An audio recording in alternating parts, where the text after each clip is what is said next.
The new PASCO Sonometer is music to the ears of teachers that want their students to explore the science of sound.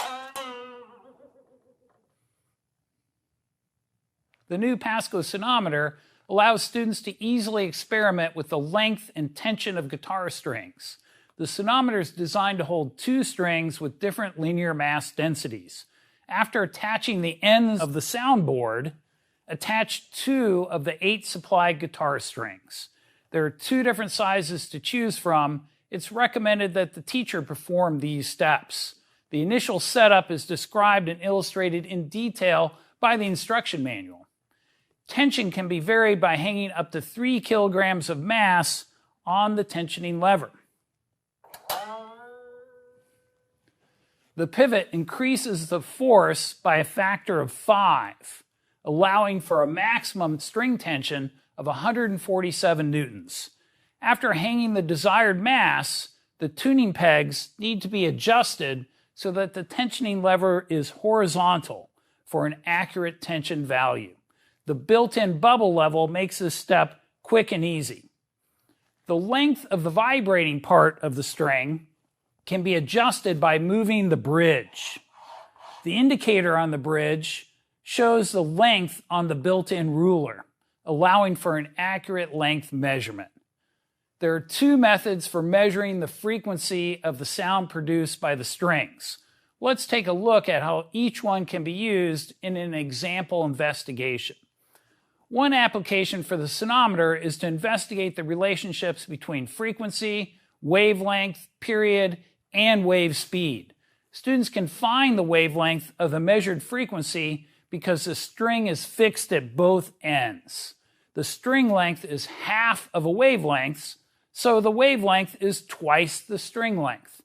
After taking measurements, students discover the relationship between frequency and wavelength using the graphical analysis tools of SparkView or PASCO Capstone software.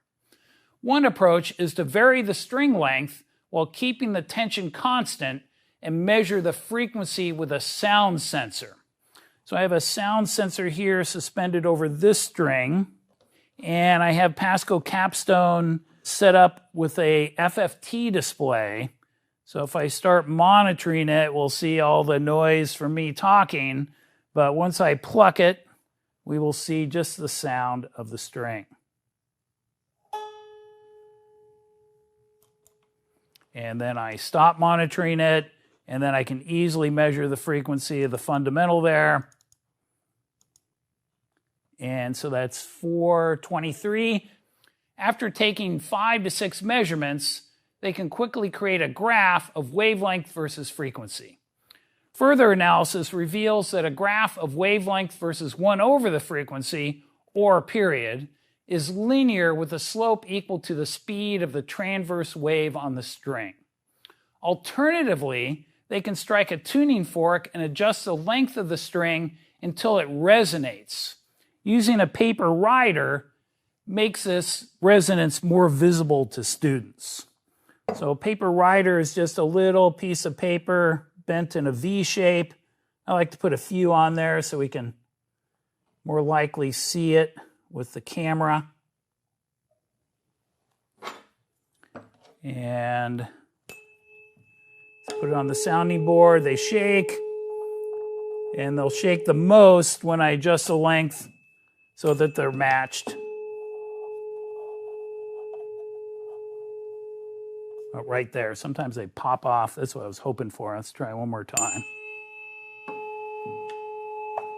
There we go. Students could alternate plucking the string and striking the tuning fork until the pitches match. This can be difficult for some students, especially in a noisy classroom. After matching the frequencies of 5 to 6 tuning forks, students perform a similar analysis as students using a sound sensor. Teachers can assign different strings to adjacent groups so that they have different wave speeds. Some groups could use sound sensors while others use tuning forks. After analyzing their strings, students can make predictions about the frequency of string lengths or tuning forks they didn't measure and then test them with a sonometer. They can even use their analysis to predict the behavior of other waves like sound, light, tsunami, and earthquake waves. You'll find detailed lab instructions and a teacher guide for this lab and more in the PASCO Experiment Library. Look for more sonometer videos on the PASCO Sonometer webpage or our YouTube channel. Thanks for watching and listening.